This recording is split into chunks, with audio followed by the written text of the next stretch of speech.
Everyone remembers the moment Sasuke left Konoha. The betrayal, the anger, the fight at the Valley of the End. For years, Sasuke Uchiha was labeled a traitor, someone who abandoned his friends, someone who chose darkness over home. But that story misses the most important truth. Sasuke didn't leave because he hated Konoha. He left because staying would have destroyed him. Before Sasuke was a rogue ninja, before he was an enemy, he was a child who watched his entire world die in a single night. His parents, his clan, his identity, all erased by the person he loved and trusted most.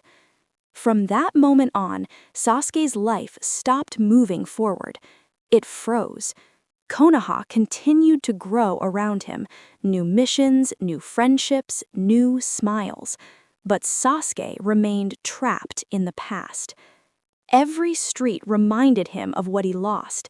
Every celebration reminded him of what he would never have again. Every night ended the same way, with the memory of blood, with the sound of his brother's voice, with unanswered pain.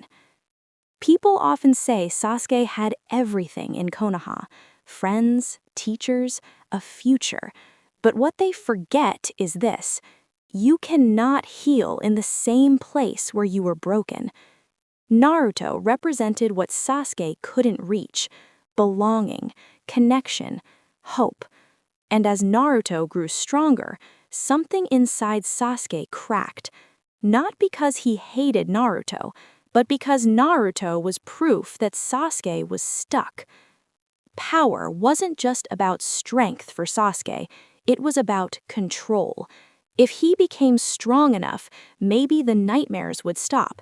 If he became strong enough, maybe the pain would finally make sense. If he became strong enough, maybe his life would move forward again. But in Konoha, Sasuke felt restrained, protected, watched, held back. And to someone drowning in grief, protection can feel like a cage. Orochima didn't just offer power, he offered permission. Permission to chase the pain, permission to embrace obsession, permission to walk away from everything that reminded Sasuke of his weakness. Leaving Konoha wasn't an act of rebellion, it was an act of survival. Sasuke believed that if he stayed, he would rot, so he chose isolation over comfort, hatred over numbness, movement over stagnation. And that choice came at a cost. Sasuke walked a path of darkness. He lost trust, he lost guidance, he lost himself piece by piece. But something important happened during that descent. He learned. He learned that power alone doesn't heal wounds. He learned that revenge doesn't bring peace. He learned that hatred is endless. Every time he reached what he thought was the end of his journey, there was more emptiness waiting. Killing Itachi didn't free him. Truth didn't bring relief. Victory didn't bring closure. Because the problem was never just Itachi. The problem was that Sasuke had defined his entire existence around pain, and pain cannot be a foundation for life. Sasuke had to leave Konoha to understand what it truly meant. Only by losing everything did he realize what he valued. Only by standing alone did he understand connection. Only by walking away did he learn the weight of coming back. When Sasuke finally returns, he is not the same boy who left. He no longer seeks validation. He no longer seeks revenge. He no longer seeks escape. He seeks responsibility. Sasuke doesn't return to be forgiven. He returns to choose, to protect the village from the shadows, to carry the burden so others don't have to exist not as a victim of the past, but as its answer. That is why Sasuke's redemption feels different.